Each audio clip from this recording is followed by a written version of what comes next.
கிணற்றில் விழுந்த நரி. ஒரு நாள் ஒரு நரி கிணற்றில் தவறி விழுந்து விட்டது. விழுந்த அந்த நரி யாராவது வந்து தன்னை காப்பாற்றுவார்கள் என காத்திருந்தது. ஆனால் ஒருவரும் அந்த பக்கம் வர இல்லை. அதனால் சாப்பிடவும் முடியாமல் தூங்கவும் முடியாமல் தண்ணீருக்குள்ளேயே தவித்துக் கொண்டிருந்தது நரி. 10 நாட்கள் கடந்து போயின. அன்றைக்கு அந்த பக்கமாக ஒரு ஆடு மே மே என்று கத்திக்கொண்டே வந்தது. உடனே நரி யோசிக்கத் தொடங்கியது. இந்த ஆட்டை வைத்து எப்படியாவது மேலே வந்து விட வேண்டும் என்று நரி நினைத்துக் கொண்டது. ஆடண்ணா, இங்கே வாயே என்று அன்போடு அழைத்தது நரி. கிணற்றிலிருந்து வந்த குரலை கேட்டதும் ஆடு எட்டி பார்த்தது. என்ன நரியாரே, தவறி விழுந்துட்டியா என்று கேட்டது ஆடு. சேச்ச, நானாவது விழுவதாவது? நான் வேண்டுமென்றேதான் கிணத்துக்குள் இறங்கினேன்.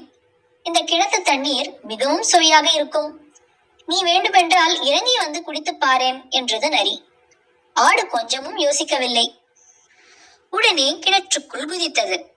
நரியே, இந்த தண்ணீர் ஒன்றும் சுவையாக இல்லையே.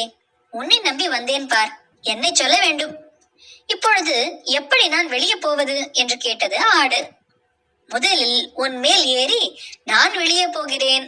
அதன் பிறகு கையை நீட்டுகிறேன். கையை பிடித்துக்கொண்டு நீயும் வெளியே வந்து விடலாம் என்று கூறியது நரி. ஆடும் ஒப்புக்கொண்டது. ஆட்டின் மீது ஏறி நரி வெளியே வந்தது. கையை கொடு, என்னை சீக்கிரமாக காப்பாற்று என்று கூறியது ஆடு. உன்னை நான் எப்படி காப்பாற்ற முடியும்? எதை செய்தாலும் விவேகமாகவும் புத்திசாலித்தனமாகவும் செய்ய வேண்டும். இப்பொழுதாவது புரிந்து கொள். நான் வருகிறேன் என்று சொல்லிவிட்டு நரி கிளம்பியது. தன் முட்டாள்தனத்தை நினைத்து ஆடு வருந்தியது.